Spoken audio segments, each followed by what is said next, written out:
Olá, pessoal! Aqui é a professora Liliane Barbosa.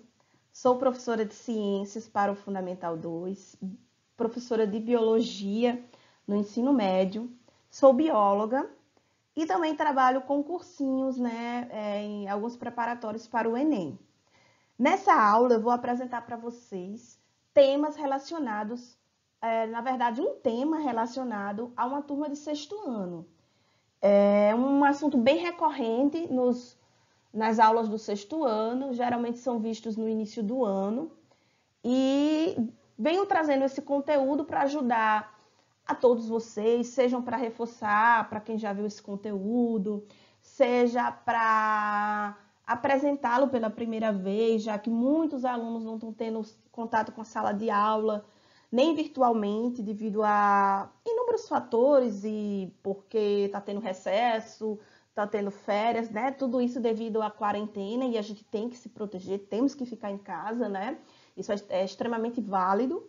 Então, para que a gente não perca o foco nos estudos, estou apresentando para vocês, turminhas de sexto ano, uma videoaula que vai ajudar vocês a exercitar e aprender mais sobre ciências, tá bom? Agora vamos ao foco. Ajustem o volume do seu aparelho, caso não estejam ouvindo tão bem, e vamos às aulas. O tema que vamos abordar nesta aula é a água. E para falar da água, eu tenho que falar da camada, da esfera da Terra que engloba as águas. E essa esfera chamamos de hidrosfera. A palavra hidro já está dizendo água. E a palavra fera quer dizer camada, ou a gente pode também chamar de domínio, né? Mas a palavra mais correta mesmo é que esfera seria camada. Então, essa camada é a camada, ou melhor, o conjunto de toda a água existente no nosso planeta, que engloba rios, mares, lagos, oceanos, água subterrânea, que são os lençóis freáticos, o vapor de água, as geleiras. Então, a hidrosfera será o tema dessa nossa aula. Mas antes de falar um pouco sobre a hidrosfera e sobre toda a água do nosso planeta, eu vou dar uma retomada de conhecimentos. A gente já viu em algumas outras aulas, mas eu vou dar uma retomada para que não fique nenhuma dúvida. Agora, observando essa figura, eu tenho 4 regiões aí, nitidamente. Eu tenho a biosfera, a hidrosfera, a atmosfera e a litosfera. Essas regiões foram criadas para facilitar os estudos do planeta. E assim, a gente dividiu essas regiões, essas esferas ou esses domínios a partir de sua constituição. A litosfera é a camada mais sólida do nosso planeta. Tem vários quilômetros de profundidade e são formadas por rochas e pelo solo. Tá aqui, litos quer dizer pedra, camada de pedra. A atmosfera, que ao pé da letra fica camada de gases, é de fato a camada de ar que envolve o planeta. A biosfera, bio quer dizer vida, é a camada onde habitam os seres vivos, onde é possível existir vida. Ou seja, florestas, campos, desertos, rios, lagos, onde tem ser vivo. E a hidrosfera, como a gente já viu, é o conjunto de lagos, mares, oceanos, toda a água do nosso planeta. Embora é interessante, né, que a ciência dividiu essas regiões em assuntos para facilitar o nosso estudo, devemos lembrar que na natureza existem interações constantes entre todos eles, seres vivos, seres não vivos.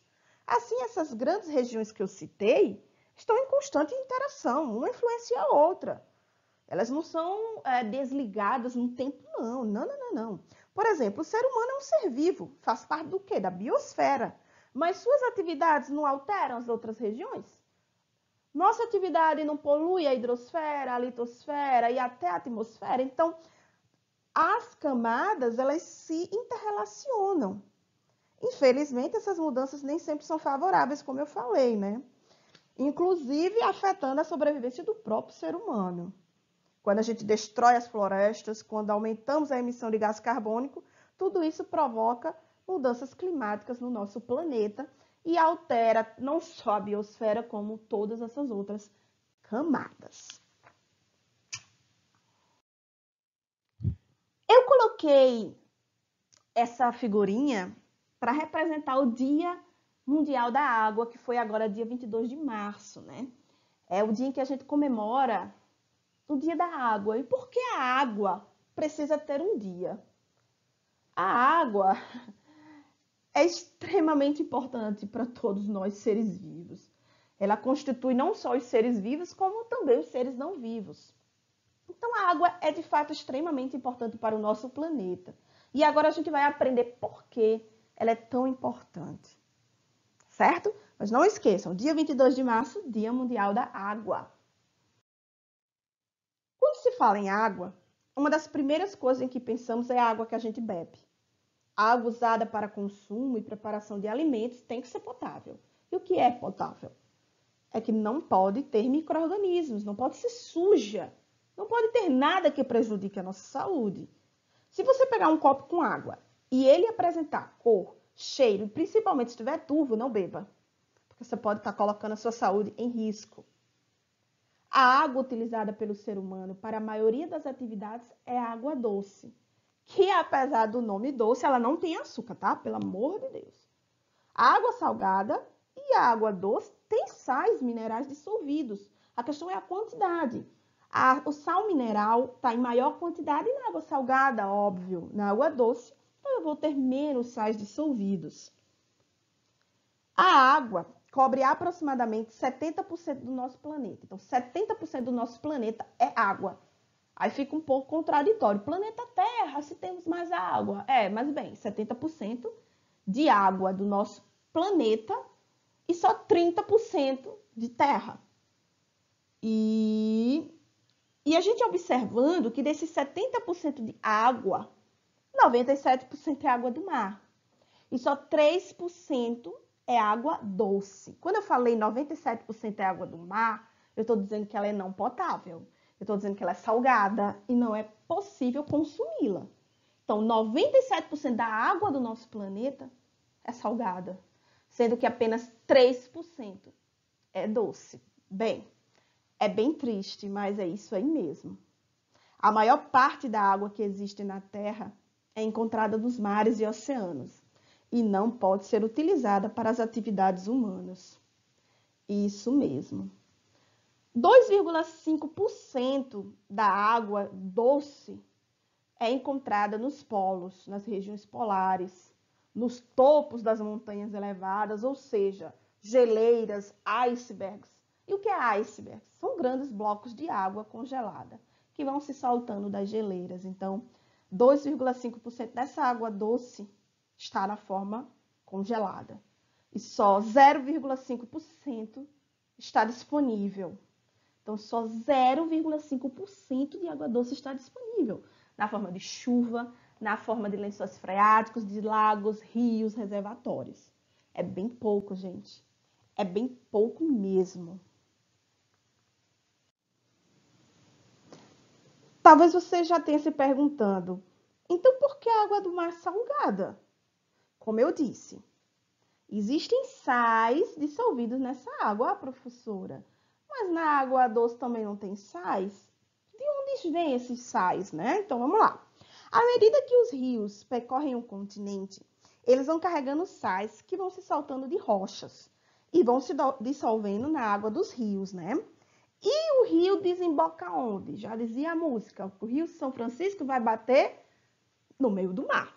Então é exatamente isso. Repetindo. Os rios vão percorrendo o continente, carregam sais que estavam se soltando das rochas, se dissolveram na água desses rios e vão lançar-se no mar. Ao longo de milhões de anos, esse processo tornou os mares cada vez mais salgados. Como eu disse, 2,5% da água doce que a gente tem é congelada. 0,5% é água doce, mas na forma líquida, né? Diferente da outra que era na forma sólida. Observando essa figurinha, eu trouxe ela para ficar mais didático, para você entender o que eu falei em questão de porcentagem. Se eu tenho um garrafão de água mineral, um exemplo, todo garrafão tem 20 litros. Então, vamos imaginar que aquele garrafão é a água do nosso planeta. Pronto. Todo esse garrafão aqui, vou marcar para vocês perceberem. Todo esse garrafãozinho aqui é água do nosso planeta. Então, meio litro, ou seja, 550 ml mais ou menos, disso aqui, desse garrafão, é água doce. Então, somente uma jarra de suco de 550 ml é a nossa água doce. E todo o resto que sobrou era água salgada. E dessa jarrinha de suco de 550 ml, que muitas vezes é uma garrafinha de água mineral de vocês, quando vocês vão para a escola. Então, dessa garrafinha de água, eu só tenho 150 ml de água disponível para consumo. Professora, eu não sei o que é 150 ml, faltei aula de matemática. 150 ml é um copinho de café. Aquele não pequenininho, o copo mediano de café, para quem gosta de café mesmo. Aquele copinho de suco pequenininho, pronto. Então, um copinho daquele seria, se eu fosse fazer uma relação, seria a água disponível para consumo. E 400 ml, que seria mais da metade dessa jarra, seria gelo. O que eu estou querendo dizer com isso? Ver se não ficou tão confuso. De um garrafão, se eu for imaginar que o garrafão de água mineral é a terra, uma jarra ou uma garrafinha de água seria água doce. E o que está disponível para a gente beber daquela garrafinha só seria um copinho. Então, o que é que eu quero dizer? Eu tenho água doce no nosso planeta, mas a minha água doce, ela está, em sua grande maioria, congelada. E água para me beber, disponível para mim beber, só tem pouquíssima, que seriam os rios, lagos, lagoas, a própria chuva. Ah, professora, e se a gente derreter o iceberg dessa figurinha aqui, transformar ele em água para consumo? Tudo bem, só se você pegar esse bloco de gelo, levar para sua casa e derreter. Porque se você derreter ele misturado com o mar, essa água vai ser dissolvida, vai ser diluída no mar. Aí, cara, a água vai ficar o quê? Salgada. Então, aquela água que era doce não é mais. Então, a gente teria que tirar todos os polos do nosso planeta e tirar eles de dentro do mar. Porque se derreter, como, por exemplo, agora que a gente está um calor imenso, aumentando o nosso aquecimento global. Então, se aumenta a temperatura, o que é que acontece? As geleiras derretem. E se elas derretem, elas vão se dissolver na água do mar e já era água doce. Entenderam, turma? As principais fontes de água doce para o consumo humano são rios, lagos e lençóis de água, que podem ser chamados também de freáticos. O problema é que a distribuição de água doce no mundo é muito irregular. Boa parte dela está longe das áreas mais populosas. Por isso, a água é tão escassa em várias regiões do planeta. O Brasil tem em torno de 12%, ou melhor, mais atualizado agora, né? Que essa figura ela é bem mais atualizada, é do ano de 2016. A gente tem 13,22% de água doce do planeta. Nosso país é muito privilegiado e em relação de estoques de água doce, tanto superficiais quanto subterrâneas. Temos o aquífero Guarani, que comporta 8 estados brasileiros e mais 3 países como Paraguai, Uruguai e Argentina, que é o maior aquífero do mundo. E aqui no nosso próprio Brasil, a água ela é distribuída de uma forma irregular. Quando eu tenho 85% da água no Brasil, apenas no norte e no centro-oeste, sendo 70% só no norte e 15% no centro-oeste. Mas a gente tem que ver que essas duas regiões estão quem? Floresta Amazônica e Pantanal, de uma forma assim geral. Então, são regiões onde tem bastante rios, lagos, água. O Nordeste, que é a região que eu moro, é a região onde tem menos porcentagem de água disponível para a população. 3% apenas. Mas existem outros países que também têm reservas de água doce. E esses outros dois países é a Rússia, que se comparado ao Brasil, a Rússia é bem maior em extensão. A Rússia tem uma extensão bem maior e tem menos água, né? O Canadá e os Estados Unidos estão os 4 países que têm maior reservas de água doce, sendo que 43% da água do mundo está na mão de 5 países. Então, é bem desregular mesmo. Certo, turma? Continuando. Essa figura é para exemplificar o que eu falei e a gente tomar nota através das imagens. O Nordeste, como eu disse, é o local onde tem menos água, apenas 3%. Principalmente comparado que tem 28% de pessoas, comparado apenas a 8,6% de pessoas no Norte. E lá tem quase 70% de quê? De água. Só que se eu for fazer essa comparação, é meio ilógico, porque a gente sabe que tudo tem a ver com a questão de biomas, de flora, de ecossistemas desses locais. O norte tem a floresta amazônica, que é uma floresta úmida, onde tem muitas chuvas. O nordeste a gente tem a caatinga, que é uma região em que chove esporadicamente. Então, isso tudo tem a ver também com a distribuição de água, óbvio, entre as regiões.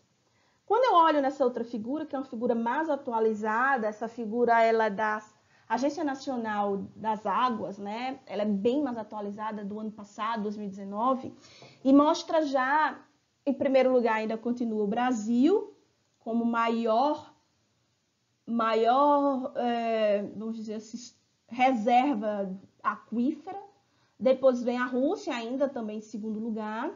O terceiro continua o Canadá, mas em quarto, em quinto já não está mais os Estados Unidos.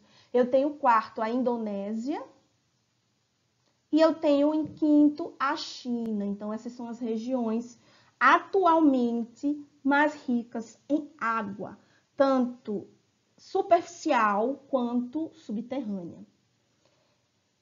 Então, acho que todo mundo deu para entender, né, que a distribuição é desproporcional no mundo e no Brasil, mas isso também, não só no Brasil como no mundo, tem a ver também com as questões ligadas aos biomas, aos ecossistemas de cada país. Alguns locais têm um período de seca, tem desertos, tem períodos de seca mais constantes, outros lugares chovem mais, então tudo isso temos uma variação desproporcional dessa quantidade de água no nosso planeta e também no nosso país. Agora eu vou falar um pouco dos estados físicos da água. Eu coloquei essa figurinha aí do Maurício de Souza, né, do Bidu, para representar basicamente os 3 estados físicos da água. Todo mundo aprendeu desde lá do Fundamental 1 que a gente tem um estado físico sólido, que seria uma pedra de gelo, aí o Bidu está olhando a pedrinha de gelo. Novamente ele continua olhando, vê que a pedra de gelo se transformou na água que a gente tem conhecimento, que é a água líquida, que é o estado físico da água chamado líquido. Aí ele se questiona, seu caso de personalidade tripla é realmente muito sério. O caba nem é bipolar, ele é tripolar. Porque hora está sólido, hora está líquido, hora está o quê? Vapor ou gases. Então, a água ela tem esses 3 estados físicos, sólido, líquido e gasoso. Agora, tem as mudanças. A água ela consegue se transformar de um estado para outro. A gente vai aprender cada um e vamos ver os exemplos. Eu tenho um estado sólido, que ele pode rapidamente se transformar em líquido com o aumento da temperatura. Por exemplo, se eu estou a 0 graus Celsius, que é, vamos dizer, a temperatura onde o gelo é gelo, onde a água é sólida. E eu saio desses 0 graus Celsius e vou para 1, para 2, para 3, para 4, e essa temperatura vai aumentando. Esse estado sólido passa a ser líquido. E o nome desse processo é fusão. Quando eu saio do sólido e vou para o líquido. E esse processo é um processo que acontece com aumento de temperatura. Eu saí do zero, o zero é o que faz eu ser sólido, e eu vou para números maiores. Se eu continuar aumentando de 1, 2, 3, 4, 5 até o 100, quando eu chegar a 100 graus Celsius, eu que antes era líquido, passo a ser gasoso.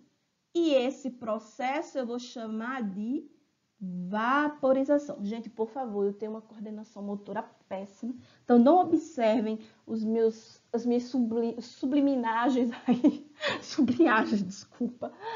E, enfim, eu tenho uma péssima coordenação motora, mas vamos continuar.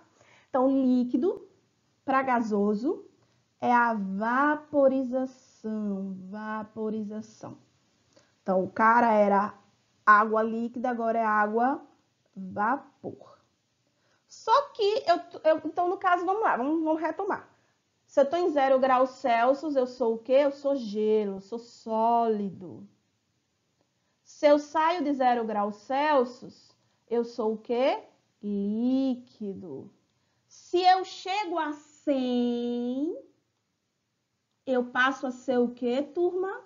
Eu passo a ser vapor. E o nome desse processo é vaporização. Eu vou retomar melhor. Agora eu vou apagar isso aqui porque está bem poluído aqui de rabiscos.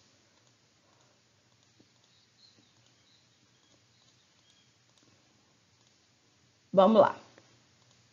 Agora, se eu já sou gasoso, estou como gasoso, né?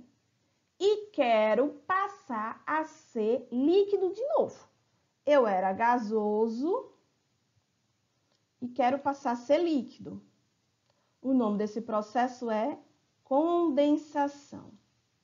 Condensação. E a condensação ela ocorre ao contrário, com resfriamento, com diminuição de temperatura. Eu estava em 100 graus Celsius e diminuí para 98, 97, 96, 95, 94, 93, 92. Se eu continuar diminuindo e chegar a zero, eu vou ter o processo de solidificação. Então, aquela água, ela vai virar o quê? Gelo. Certo? Essa figura aqui é para facilitar o entendimento de vocês. Se eu tenho algo sólido e esse algo sólido vira líquido, eu tenho a fusão. Se algo líquido vira algo gasoso, eu tenho vaporização. Se o gasoso volta a ser líquido, eu tenho liquefação, que pode também ser chamada de condensação, viu? São praticamente sinônimos. Se eu tenho líquido e quero que volte a ser sólido, acontece a solidificação. Professor, e a sublimação, o que é isso? É quando o sólido passa diretamente para o gasoso sem passar pelo líquido. Eu tenho a sublimação. E se o gasoso passar direto para o sólido? Eu tenho a sublimação inversa, que alguns livros chamam de ressublimação. Certo? Nesses exemplos, eu trago exatamente o que eu já falei, mas só para fixar. Quando o estado sólido vira líquido, ou seja, quando as geleiras se transformam em água do mar, eu tenho o quê? Fusão. Olha aqui, o gelinho derretendo. E por que o gelo derrete, professora? Aumento de temperatura. Eu tinha 0 graus Celsius e esse 0 graus Celsius passou para 1, 2, 3, 4, 5. E vai aumentando e o gelo derrete.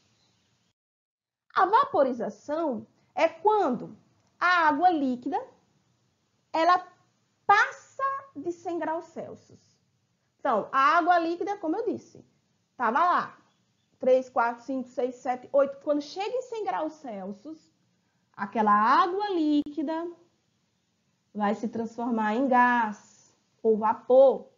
E a gente chama esse processo de vaporização.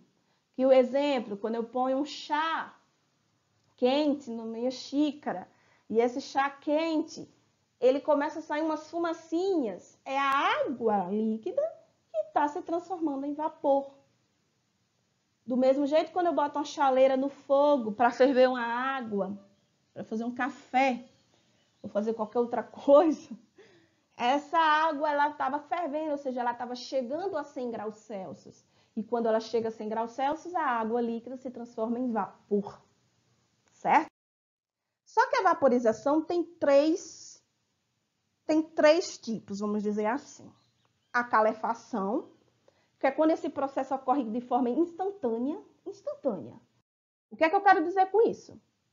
É quando, por exemplo, eu tenho aqui eu estou dando um exemplo de uma chapa quente, aquela chapa de fazer hambúrguer. E de repente cai água nessa chapa quente. O que é que faz? O que é que acontece com a água? Imediatamente aquela água ela se transforma em vapor. Do mesmo jeito é quando eu estou passando a minha roupa e de repente ainda tem gotículas de água na roupa, a roupa ainda está molhada, e eu coloco aquele ferro quente na roupa, o que é que acontece com a roupa? Sai uma fumaça. Essa fumaça é a água da roupa, a água líquida que estava na roupa, que se transformou imediatamente em vapor. É um processo muito rápido, um processo extremamente rápido. O outro tipo de vaporização é a ebulição, que é um processo rápido, não tão rápido quanto a calefação, mas é um processo onde a água é aquecida e ela chega a um ponto que ela ferve. Esse ponto é 100 graus. E uma parte dela rapidamente passa para o estado gasoso. E geralmente essa fervura, ela se caracteriza pela formação das bolinhas. E esse processo de formar bolhas, é o processo de ferver, que a gente chama, né, informalmente, esse processo é ebulição. Então, professora, então quando a água da panela está fervendo para me fazer um macarrãozinho, na verdade a água está em ebulição. Perfect. A água em ebulição é a água fervendo, é a água com as bolinhas, é a água que está transformando de líquida para gasosa, num processo rápido, só que um processo que não é instantâneo, como a calefação. O outro processo é a evaporação, que é um processo mais lento, que acontece, por exemplo, quando a roupa seca no varal, as gotículas de água que estava na roupa passam do estado líquido para o gasoso, sem que houvesse fervura, não houve fervura, não houve borbulhamento de água. E por isso que ela é chamada de etapa mais lenta. Outro exemplo é quando o dia está muito quente, e a água de um rio ou a água do próprio oceano, ela começa a evaporar. Porque com o aumento da temperatura, aquela água líquida do rio, do lago, do oceano, principalmente de regiões que a água não tem movimento, né? Nem tanto rio, mas principalmente lagos. Aqui no nosso estado do Rio Grande do Norte temos muitos açudes, barragens. Então, geralmente, quando está um período muito grande de seca, aquela água ela sai do estado líquido e vai para o estado gasoso. Muitas vezes não percebemos, só vemos que o nível de água está diminuindo. Então, esse processo é o que a gente chama de evaporação. Eu acho que todo mundo entendeu, né, a diferença de cada uma, né? Vaporização é o processo geral, onde eu tenho a calefação, que é a forma instantânea, depois a ebulição, que é a forma de fervura, que é a forma rápida, onde a água ferve a 100 graus, e a evaporação, que é um processo lento, onde a água dos locais, seja de um copo de água que eu ponho no sol e deixo o dia todo, quando eu vou olhar, essa água sumiu ou diminuiu de nível, porque aquela água do copo evaporou, ou seja, saiu do líquido para o gasoso. A condensação ou liquefação é a passagem do estado de vapor para o estado líquido. Vou dar um exemplo. Quando a gente expiramos em cima de um espelho, a gente observa que o espelho fica embaçado. Por quê? O vapor de água que está no ar, ele se transformou em líquido, devido à superfície do espelho estar mais fria. E com a diminuição da temperatura, houve esse processo de condensação. Outro exemplo é a formação das chuvas. A própria formação das chuvas é um processo de condensação. As nuvens são vapores de água. Com a diminuição da temperatura, o vapor de água se transforma em água líquida. E com isso ocorre a precipitação, as chuvas. A solidificação já é a passagem do estado líquido para o sólido. É o ato de produzir gelo em sua casa. Você coloca água líquida no congelador ou no freezer e, como há uma diminuição de temperatura, essa água líquida se transformou em gelo, em sólido. Certo? Sublimação é a passagem do estado sólido diretamente para o estado gasoso ou do estado gasoso para o sólido. Nesse caso, também pode receber o nome de ressublimação. As duas situações ocorrem sem passar pelo estado líquido.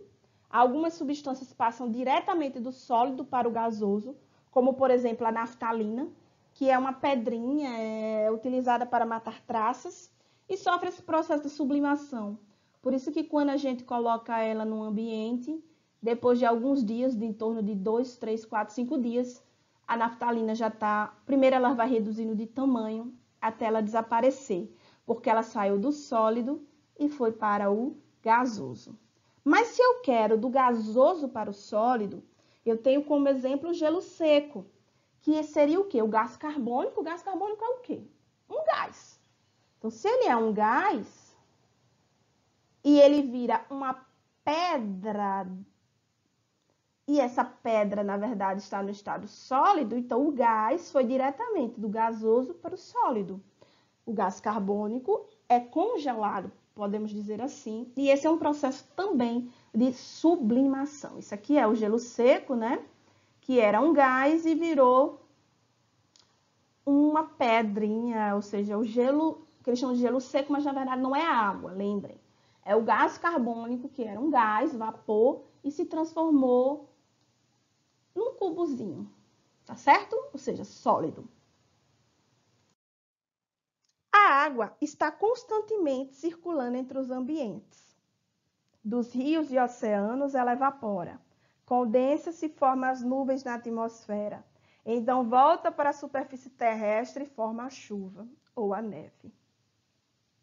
Esse movimento contínuo da água recebe o nome de ciclo da água, ou ciclo hidrológico, que acontece sem cessar pelas mudanças de estado físico da água, seja do líquido para o vapor, do vapor do líquido ou líquido para o sólido. E toda essa energia que move esse ciclo da água é a energia solar, a energia proveniente do Sol. Certo? Agora vamos olhar essa figura e observar as etapas do ciclo da água. A primeira etapa é a evaporação, que acontece quando o calor do Sol aquece a água dos rios e oceanos, fazendo elas evaporarem. E esse vapor de água fica suspenso na atmosfera. Então, a água que era líquida passou a ser vapor. A transpiração é quando as plantas e os animais transpiram. E aquela água que está no corpo deles passam a compor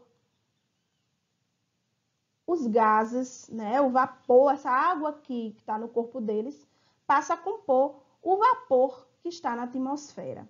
O que é que eu quero dizer com isso? A água líquida do corpo dos animais e das plantas passa a se transformar em vapor.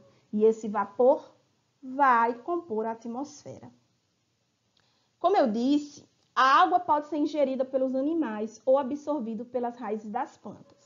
Então, esses animais devolvem a água ao ambiente por meio da urina e das fezes, mas também pela transpiração, que é esse modo como eu estou falando para vocês.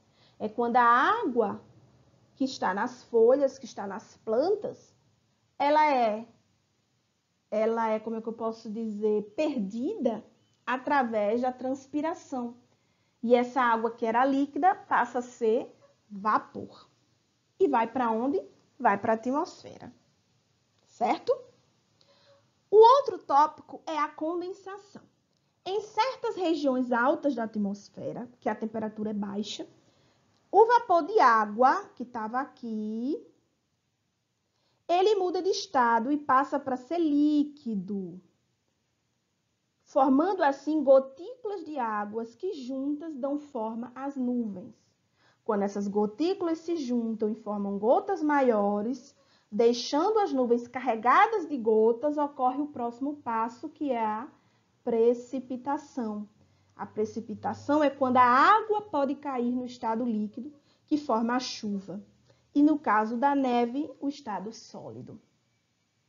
Na sequência, temos a infiltração, que é quando aquela água da chuva cai na terra, penetra o solo, dentro do solo, tá vendo aqui?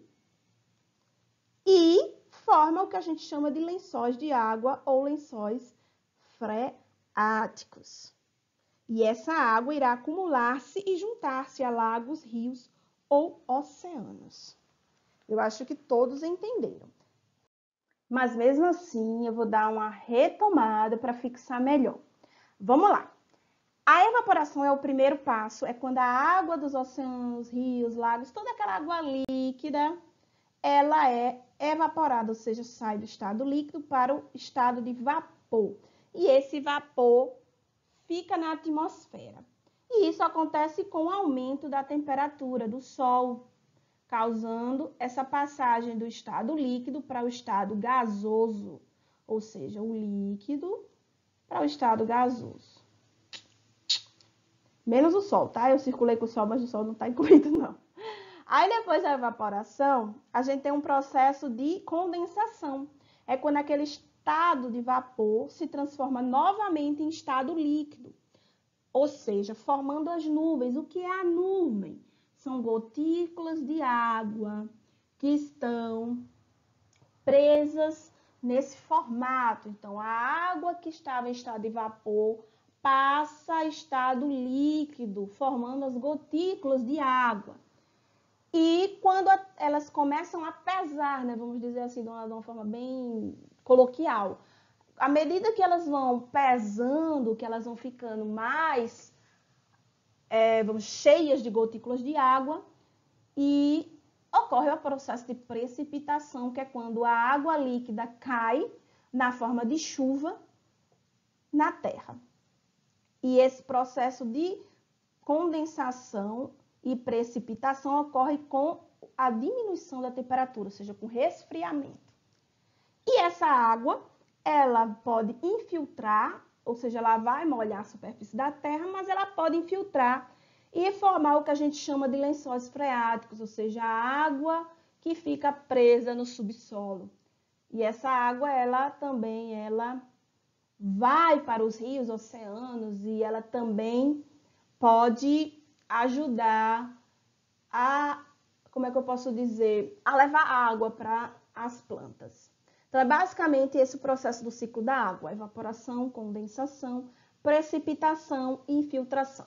Nessa figura não tem a transpiração, mas vocês lembrem, tá aqui, as plantas e os animais, eles transpiram, liberam água, e essa água do estado líquido, ela evapora e vai para a atmosfera.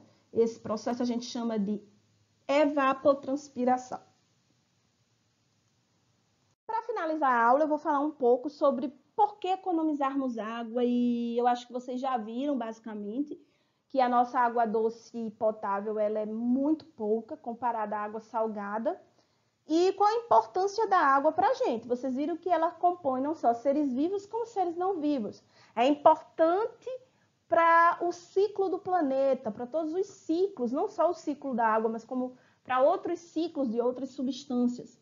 Então, a água, ela é um bem extremamente precioso e todos nós devemos economizá-la. Em alguns locais, por exemplo, a água que escorre da pia ou da máquina de lavar roupas é reaproveitada para abastecer vasos sanitários e lavar pisos. E só depois de ser reutilizada, essa água vai para o esgoto. Então, veja algumas medidas que devemos adotar para evitar o desperdício desse bem essencial. Primeiro, não deixar a torneira aberta sem necessidade, gente. Por exemplo, enquanto estamos escovando os dentes ou ensaboando a louça, desliga. Ficar no banho somente o tempo necessário.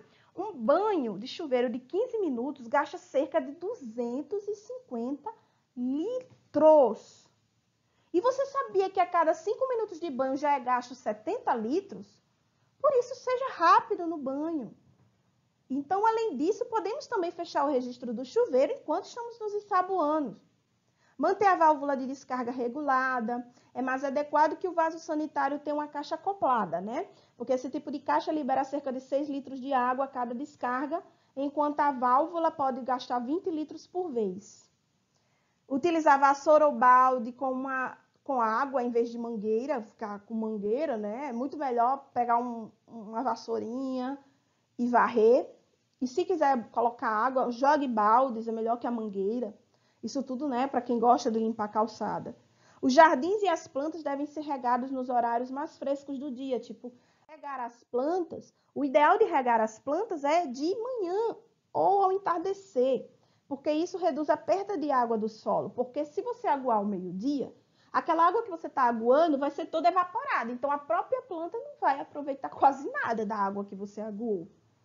Reduzir o consumo de bens necessários, que é a produção de roupas, calçados, eletrônicos, porque tudo isso consome muita água. E quando reduzimos o consumo de objetos, também estamos reduzindo o consumo de água. Então, tudo isso são medidas que podemos ter para economizar a água. Ao mesmo tempo que a gente sabe que durante muito tempo a água foi considerada um recurso natural infinito. E hoje a gente sabe que com o crescimento da população e das atividades econômicas, a água está sendo cada vez mais consumida. E, ao mesmo tempo, está aumentando a produção de esgoto que contamina os rios e mares. Segundo a Unesco, a quantidade de água a quantidade retirada de rios, né, e lagoas e barragens, etc., aumentou 9 vezes, enquanto a população cresceu 3. O que é que eu quero dizer com isso? De acordo com a Unesco, nós estamos gastando mais água do que deveríamos. Enquanto a população aumentou 3 vezes, o consumo de água aumentou 9. Então, tem algo errado aí. O Brasil, como diversos outros países, começa a perceber que é essencial administrar melhor seus recursos hídricos. Porque assim será possível aumentar o número de pessoas com acesso à água potável. Até hoje, tem cidades aqui no Nordeste que as pessoas ainda não têm água encanada. Né? É meio estranho de se pensar isso, mas é verdade. Então, reduzir o consumo de água faz com que a gente também reduza nossas despesas, porque a gente vai pagar menos, né, na conta de água e, ao mesmo tempo, vai facilitar e vai ajudar com que aquela água seja levada para locais com mais dificuldade e com menos acesso, né? Então, vamos pensar. Se o caninho lá da minha torneira está furado, está saindo água, está vazando água, aqui está dizendo, um buraco de apenas 2 milímetros desperdiça até 3.000 litros de água por dia, gente. É totalmente desnecessário, 3.000 litros de água indo no esgoto. E a válvula da descarga, quando defeituosa, aquela válvula da descarga que fica derramando aguinha o tempo todo, 30 litros. 30 litros ao ser acionada. Então, vamos ter mais cuidado, vamos tomar um banho mais rápido, o ideal seria um banho de 5 minutos, que a gente já gasta 30 litros de água, evitar lavar calçadas com mangueira, como eu falei, evitar que a torneira fique mal fechada, porque o gotejamento também pode gastar até 46 litros de água por dia, não lavar a louça com a torneira aberta o tempo todo, só abrir e fechar quando for enxaguar o prato, o objeto, e evitar usar a mangueira. Eu acho que é o principal. O ideal é usar baldes para lavar calçadas, lavar casa, e que a quantidade de água vai ser bem mais poupada e o uso de água vai ser mais racional. Por isso que eu também digo a vocês que economizem a água, não só de uma maneira geral, durante todo o tempo, né, independente do que está acontecendo no nosso planeta, mas agora, no momento, todo mundo está passando por esse processo de quarentena, todo mundo está meio assustado com o que está acontecendo no planeta. E eu acho que uma das coisas que você pode fazer pelo próximo é economizar água. A gente pensa só em caridade através de alimentos, através de palavras, mas economizar água é uma forma de caridade. Por que é uma forma de caridade? Porque se você poupa água na sua casa, vai ter água para o vizinho, vai ter água para o colega do outro bairro, vai ter água para o pessoal do interior. Por quê? A água está sendo, já foram vários estudos dizendo que a água está sendo mais utilizada nesse período da quarentena. Por quê, gente? Está todo mundo em casa. Claro que tem pessoas que estão trabalhando, normal, alguns familiares, depende também do tipo de emprego de cada um, mas vamos dizer que grande parte da população do Brasil, vou até falar assim, não vou lá nem do planeta, está em casa. Então as pessoas, principalmente a gente que mora aqui no Nordeste, tá num período que chove esporadicamente. E a gente tem calor. Então a gente vai tomar banho. E com esse banho aumenta também o consumo de água. E o aumento vamos dizer assim, de idas ao banheiro, para tomar banho, para lavar rosto, para lavar as mãos, tudo isso aumenta o consumo de água. Então, se você for mais econômico, começar a exercitar esse processo de economizar água, começar a exercitar de hoje, não fique só nesse período da luta contra o Covid, mas que seja para sempre. Você utilize essa forma de agir para você, aprenda, utilize, vamos dizer assim, vamos ver o lado bom de tudo isso. Pelo menos aprender a utilizar os recursos naturais, né, de uma forma sustentável.